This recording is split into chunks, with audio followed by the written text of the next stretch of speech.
এই 2025 সাল আমাদের চিরস্মরণীয় হয়ে থাকবে। আমাদেরকে কাঁদিয়ে কিছুদিন আগে চলে গেল হাদি, গতকাল চলে গেল আমাদের বাংলাদেশের সাবেক প্রধানমন্ত্রী বেগম খালেদা জিয়া, যিনি একজন আপোষহীন নেত্রী ছিলেন। বেগম খালেদা জিয়া তিনি বাংলাদেশের তিনবার প্রধানমন্ত্রী ছিলেন। তিনি বাংলাদেশের প্রথম নারী প্রধানমন্ত্রী ছিলেন। 15 আগস্ট 1946 সালে দিনাজপুর জেলায় মজুমদার পরিবারে জন্মগ্রহণ করেন।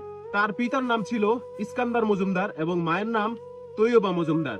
ইস্কান্দার মজুমদার তিনি অনেক আগে ইন্ডিয়া থেকে বাংলাদেশে চলে আসেন। বেগম খালেদা জিয়ার সেই পুরনো আদি বাড়ি হচ্ছে ফেনী জেলায়।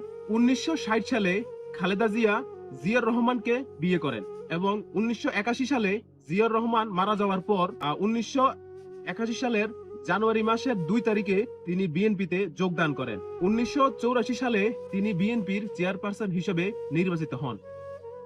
এই হিসেবে উনি বাংলাদেশের একজন নক্ষত্র ছিলেন। বেগম জিয়া তিনি একসময় বাংলাদেশের সেরা সুন্দরীও ছিলেন।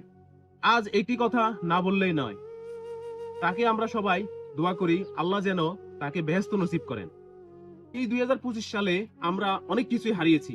আসলে এই 2025 সাল আগামী প্রজন্মের জন্য সারা জীবনের একটি স্মৃতি হয়ে থাকবে। সবাই ভিডিওটি বেশি বেশি করে শেয়ার করে দিন। আসসালামু আলাইকুম।